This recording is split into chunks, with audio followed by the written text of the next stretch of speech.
Welcome to Entrepreneurs Conquering the World, how to build a global audience and profit from it. With your host, Carmen Ring. Hello everyone, welcome back to Entrepreneurs Conquering the World. Today I have with me a very special guest. It's marketing and PR guru, Mark Glickman. Mark, welcome to our show.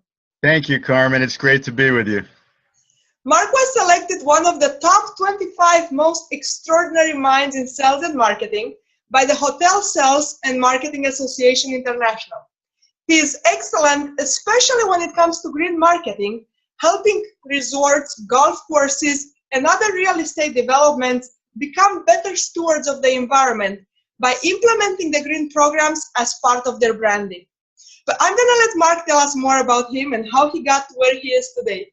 Mark, once again, welcome. Why don't you tell us more about your career journey and what it took for you to be where you are today? Well, thanks, Carmen. I've had kind of an unorthodox path to where I am today. I cut my teeth in the marketing business in New York City, where I worked and lived for 10 years and was in the entertainment business. I was really blessed to promote some of the greatest musicians and artists and dancers and authors and restaurants in the world, and jazz and classical music, and it was just a fantastic time. And that's where I really kept my teeth and learned the business. And after being there for 10 years, I met my wife-to-be at a jazz concert I was promoting, and she saw how I was working 7 days a week and burning the clock at both ends, and she said, "You need to move out of New York before you die young." So I started looking for other work, and I found out about this major national resort that was looking for a vice president of marketing, and it was in Virginia. And I had never been to Virginia before. You know, once you live in New York, you're so caught up in the city that never sleeps that you don't really, get too many other places. And so I went to Virginia, and there was this beautiful resort in the Virginia Blue Ridge Mountains. You know, and I had asked people in New York, "Have you ever heard of this property?" And everybody said no. So I was concerned there was something seriously wrong with it, but actually it was just a beautiful resort that had been completely under-promoted and under-marketed.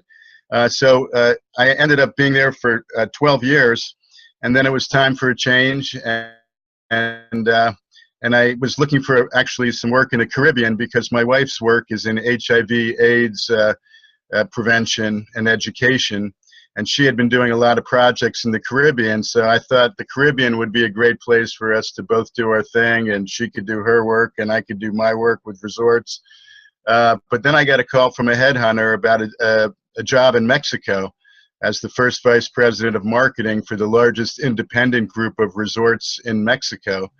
And unfortunately, my Spanish was not too good. When I was in school, I had to learn German, so I never spoke Spanish. And unlike you, Carmen, I'm not really good at languages. My wife is. She speaks 3 or 4 languages, but I do not have the gift of languages as you do.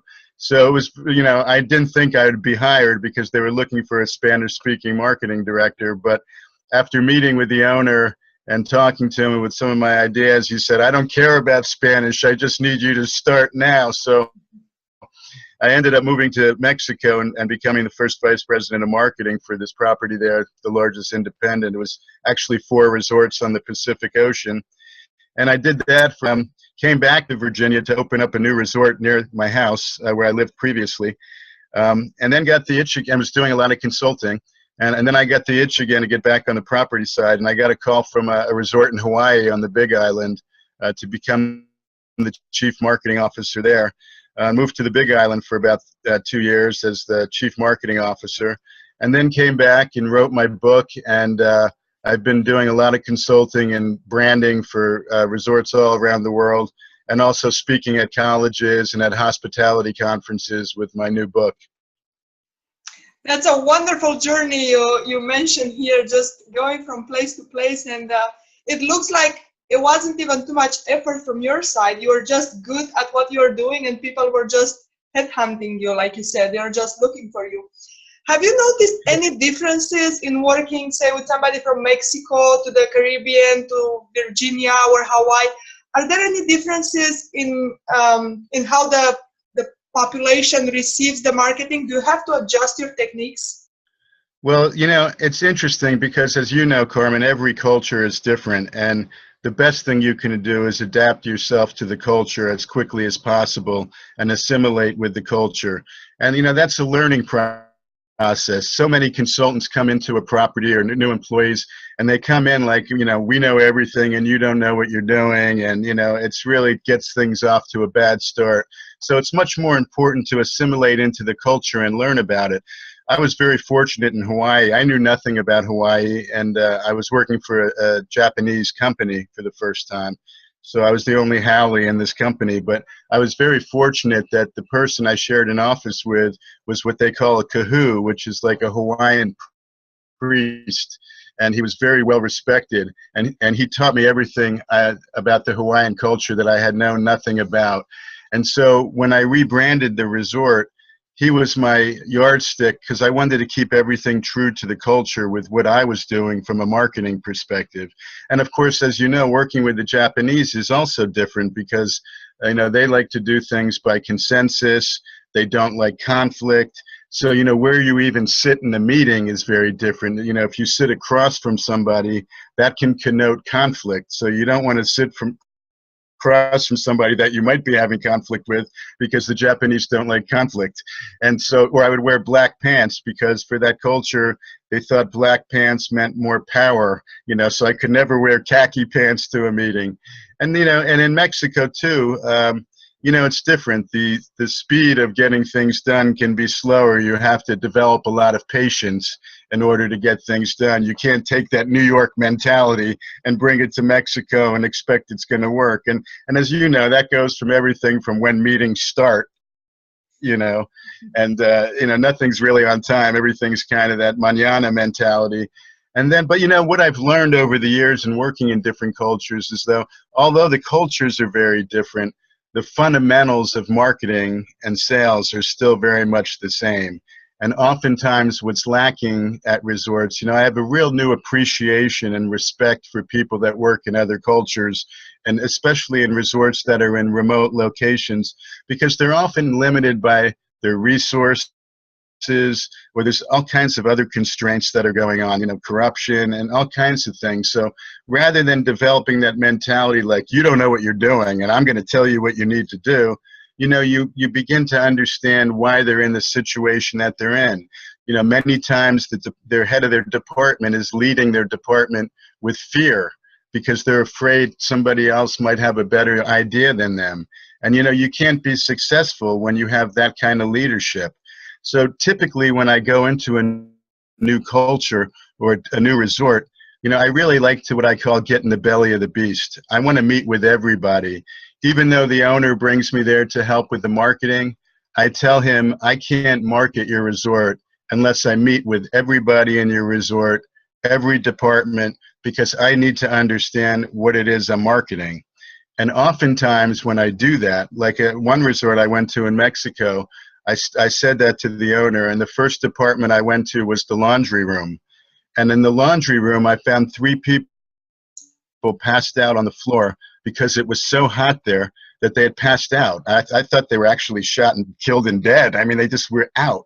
And I came back to my office, and I was really upset. And I called and every department I would go to, I would find something equally as dysfunctional and upsetting. So I called the owner who had just taken over the resort from his father, and I said, I think you need to do what I'm doing right now. You need to go to different departments and meet with them, and then come back to my office and let's talk about it, because you don't want me to market your resort now. We have a lot of things we need to fix.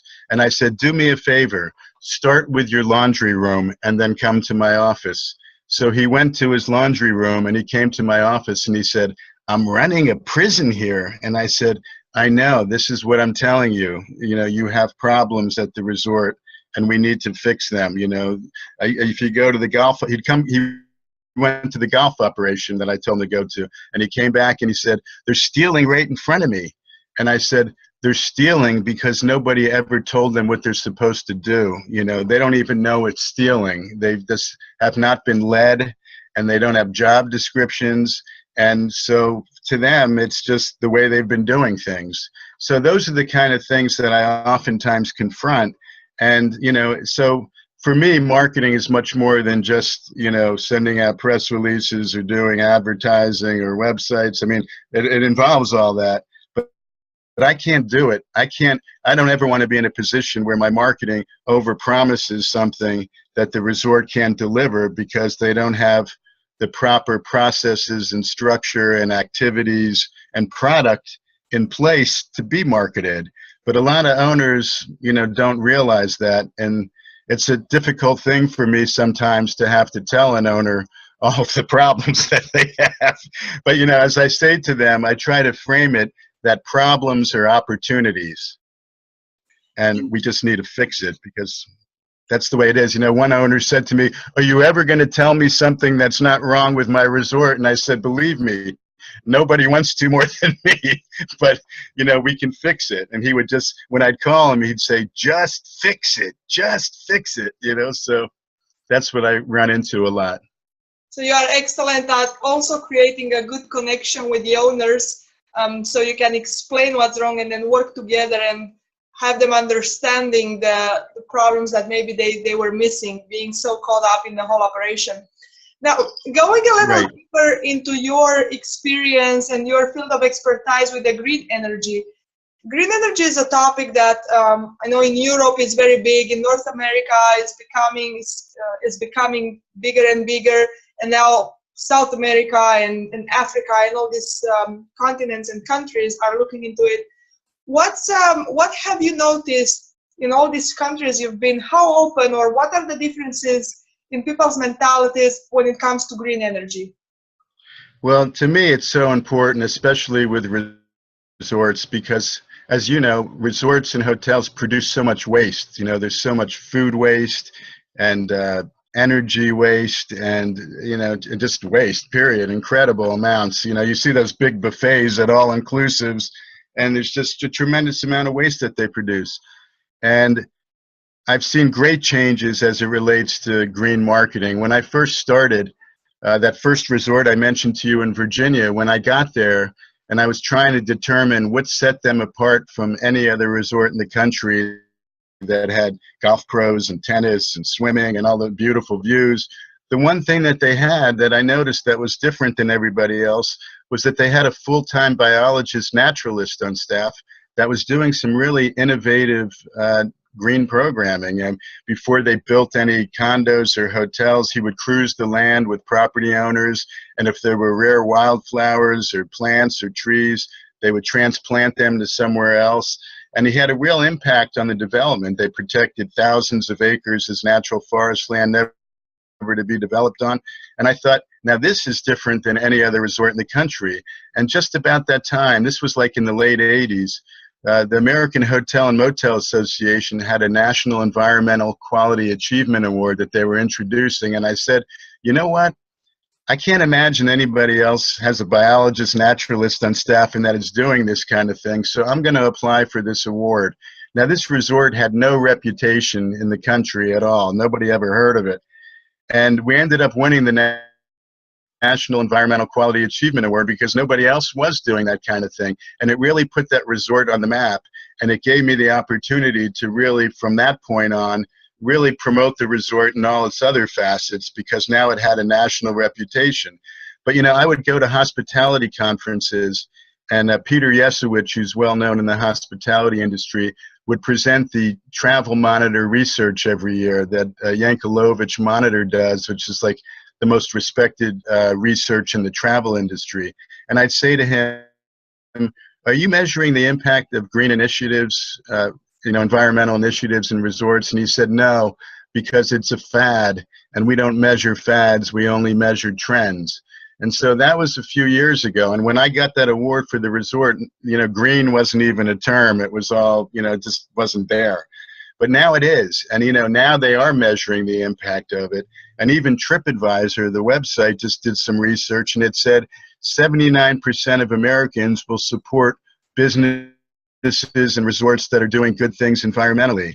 So oftentimes I'll go to a resort and I'll say, if you knew 79% of people would support you because you're doing good things environmentally, why wouldn't you do that? You know, I mean, do something, you know. And I've had a lot of doors closed on my face when I've tried to tell people you need to, you know, become more environmentally friendly and recycle and, you know, save energy and do all these things, save water. And they always go, no, it's too expensive. It's too expensive. And I go, no, it's not too expensive. It's ultimately going to save you money, okay? And it's the right thing to do. And people will support you if you do it. So, you know, just start with something small, but just start. You know, you have to start somewhere. And typically what I try to do at resorts is build a green team. And that's a great way to actually build teamwork. I've done it in Hawaii. I've done it at 3 different resorts where I have people from every department volunteer. It's not mandatory to become a part of the green team to help make the property more environmentally friendly. And it's, you know, they take such pride in it because they want to save the planet for their children too, you know, and they feel good that the resort has committed to doing something good for the environment and for the planet. So I really strongly try to urge resorts to do something environmentally friendly. You know, the challenge, of course, with Mexico is, you know, there's just a lot of, they're not quite there yet, although more and more properties are becoming more environmentally friendly, but you still see a lot of trash on the beach and things like that. In fact, the first summer I spent in Mexico, I was like appalled when at the end of the day I saw nothing but trash on the beach. And I just couldn't deal with it. And I said to my designer, because I had built some in-house agencies at the resort, I want you to design a coloring book that talks about littering and how, you know, where does the waste go if you leave it on the beach, and give it as a coloring book free to the schools in Mexico where I was living, so we could start educating them on, you know, saving the planet and the impact it has, that if you leave waste on the beach, you know, turtles are going to choke on it and die. And, you know, it's just an education thing. You know, in the U.S. they used to litter too, but then they started fining people hundreds of dollars if they threw garbage out of their car. And it wasn't until then that people stopped littering as much as they did in the U.S. But that quite hasn't gotten there in some countries yet. And it's always distressing for me to see. And I'm not someone who can sit back and do nothing. You know, for me to promote a property in a destination, I have to promote the destination. And, you know, that's important to me, you know, because I could have the greatest marketing plan in the world, for instance, but if the destination is, you know, dirty and messy and people can't fly there because there's no flights, it doesn't matter how good my marketing plan is because nobody's coming anyway. So, you know, that's the challenge. And 79% is a high percentage, and I'm sure Yes. every business owner would be interested in getting that attention and that much support. Could this be, and I think this can be a motivation, even if somebody doesn't really care about the planet, and they would do it just because of that 79% of the support they would get. I think that's still a motivation factor. Could this green technique be applied to any kind of business? I know you speak mostly about resorts and hotels, but could it be applied, or some of the concepts, to any business so everybody can say, I'm supporting the environment? Absolutely. It should be every business, because look what's happening now with climate change. I mean, everybody has to get on board. And, you know, and every business has to find that thing that sets them apart from the competition, you know, finding their difference. And this is a great way to find a difference. And like I said, it's also a great way to build teamwork at your business. Any business, you know, I do it a lot with nonprofits, anybody, because it's so important. And it's a great way to bring people together and brainstorm and come up with ideas. You know, the first thing I do, like at one resort, I built a green team.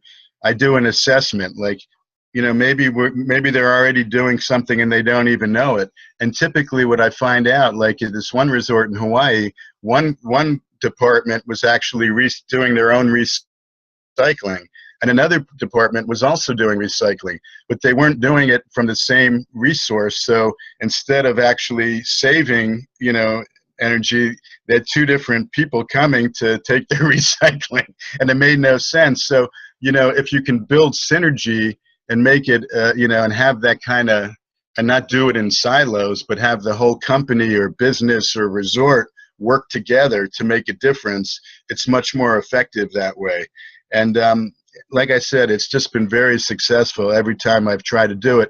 But the only way you can do it is if you have the right leadership that understands it, And a lot of times, it's easier for me to get things done when I have the right kind of leadership on top. And that's not always the case, but it makes a big difference and you can tell right away when you walk into a property or a business, you can just see the body language on people. If they're in, it's just so transparent as to a place that has strong leadership versus one that doesn't. For instance, the first property I was fortunate enough to work with, the general manager was from Switzerland, and he went to the Swiss hotel school. And he knew everybody's name, everybody's family name. But the one thing he would always do, wherever he walked on property, if he saw garbage, he would pick it up and throw it out. And it doesn't seem like that's a big deal, but all the employees saw him picking up garbage all over the place. And you know what? 1,000 employees picked up garbage wherever they saw it. Whereas I've been in properties where I've actually tested that and put garbage out in the hallway to see if somebody would pick it up. And oftentimes people just, employees walk right by it. And, that's leadership. That's the difference. I'm not saying that the president or owner of a company should walk around picking up garbage, but it's those little things that are big things that can make a difference. To make a policy out of it. I have, me and my husband, we own a couple of restaurant franchises, and our 10-year-old, actually, she often works with us there for like $5 a day or so. Yeah, that's great. And that's part of her job, to always make sure it's clean and give an example to the employees and be part of the team. Now, unfortunately, we only have 30 minutes together, and I know this is not a long time. Okay. I know another way of people finding more about your message and about your work is your book. So why don't you tell us a few words about your book? Okay. Well, my book is Marketing Paradise, Talk Stories to Learn From. And it's really, when I was in Hawaii, a daily ritual was Talk Story, where the locals would get together and they'd share gossip and exchange stories. And it's, how what they call in Hawaii the coconut wire, where word travels fast over the coconut wire, because everybody talks stories all the time. And it's one of the reasons that time melts and things don't get done so fast, because everybody's talking story. And I had actually met, when I was in Hawaii, somebody that's the president of the Rock and Renew Foundation, which, speaking of environmental stuff, what that foundation does is they take rock stars, as he had a band called Johnny Lives, and so he had Snoop Dogg and Blondie and Everclear, and they would go into schools and they'd talk about saving the planet and the environment, and then they'd play some music, and it's how kids would learn. And so I was talking to him. I had just met him in Hawaii, and I was telling him a story about this promotion I did in New York for the world's largest pumpkin. And as I was telling him that, and the story I'll share with you really quickly, because when I talk about businesses finding the difference, it's also applicable in your career too, as to what sets you apart from everybody else that might want this position or this client or whatever. And for me, you're in the restaurant business, so you can appreciate this, but I was working representing Tavern on the Green and Maxwell's Plum in New York, and they were like two of the highest grossing restaurants in the country. And the owner was this grandiose guy named Warner Leroy. He was the son of Mervyn Leroy, who was the producer of the Wizard of Oz. And he invented spectacle restaurants.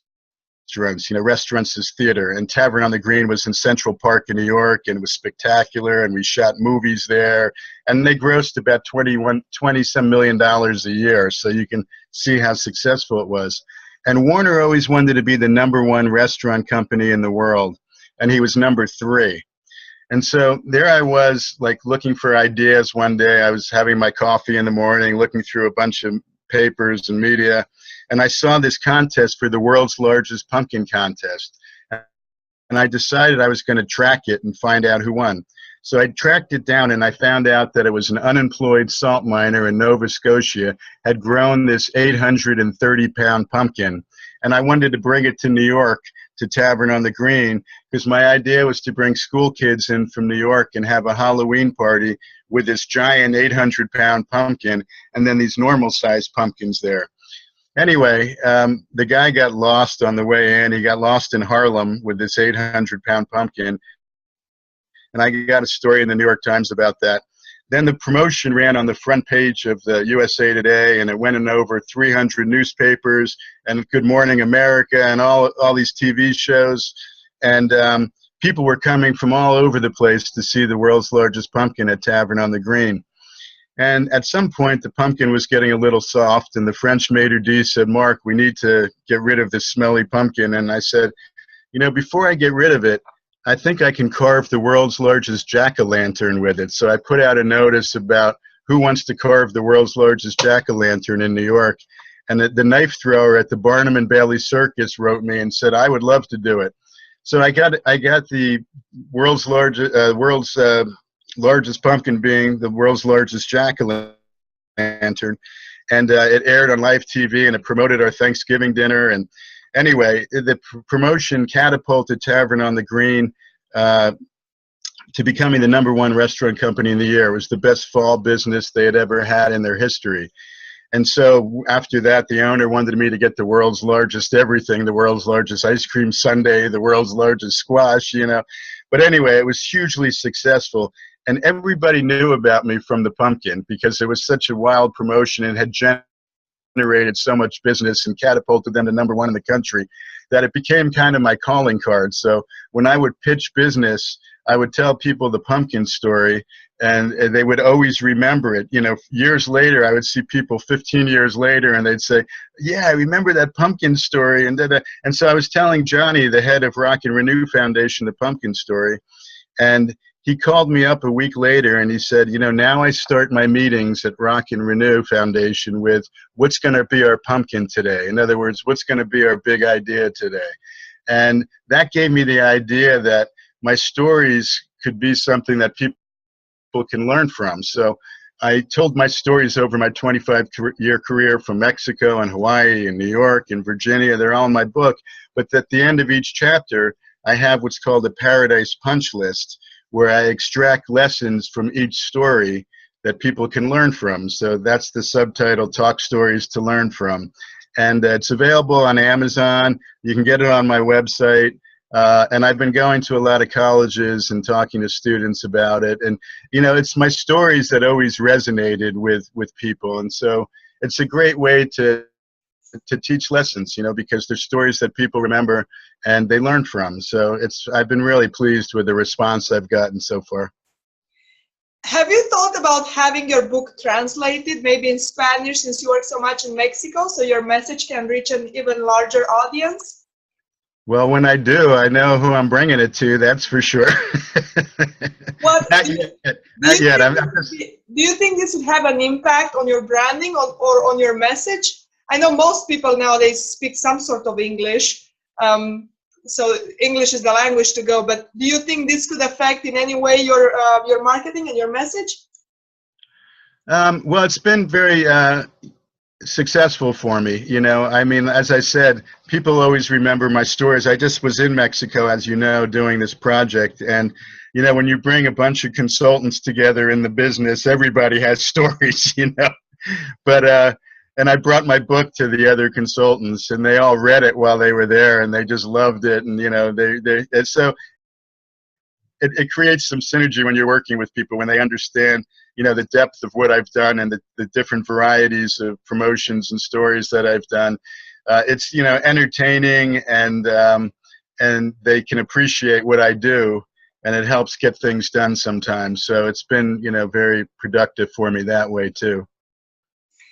And Mark, before we finish the interview, I know you have a gift for our audience, so I'm gonna let you share about that. Yes, I'm going to provide a link. I put together a list, Carmen, of ideas that can set someone's business apart. And so I'm going to send you the link to post on the show. And, it's a great way that it's about 12 good ideas of what your business can do right away to help set it apart. So I think people will enjoy it, and I hope they'll act on it. And just before we leave, maybe even one of these 12 ideas, can you just give right now an advice to our audience? What's one thing they could do today to move their business forward? Well, you know what I always like to say, embrace your sense of place. In other words, the culture, the history, the natural resources, the community of where your business is. Embrace that and leverage that, because it can provide a lot of good stories for your company that can help set it apart. I typically, in the industry that I'm in the hospitality industry, SOPs are called standard operating procedures. But I changed that acronym to be sense of place, because so many resorts miss that, and businesses miss that opportunity to really play off and leverage where they are. If you're in Hawaii, then have, plants that are native to Hawaii at your resort. Don't bring in stuff from everywhere else. I like places that are true to their sense of place, and it's much more meaningful, and people learn from it. I hate when you go to places like Mexico, Hawaii, and other places around the world, for instance, when the kids center is, a bunch of computers in the room, as if kids don't get enough screen time as it is. I'd much rather they go to Hawaii and Mexico and learn about the culture and do fun activities that educate them in a way that they'll remember for the rest of their lives. Sitting in a room at a resort in Hawaii playing computer games, what is special about that? Nothing. So I like, embracing your sense of place, for me, is a way to produce stories that are beneficial to your company and that really leverage your resources. Mark, thank you so much for this advice. It's very valuable, and I agree with it. I love just learning the culture and enjoying when I go somewhere. So I actually feel I'm traveling. I feel I'm out of my backyard and out of my office. So thank you so much for doing this. Thank you also for the gift to our audience. And well, to all of my public, I will see you in our next episode. Thank you for being here. All right. Thanks so much, Carmen. Appreciate it. Great talking with you. Thank you for watching Entrepreneurs Conquering the World with your host, Carmen Ring.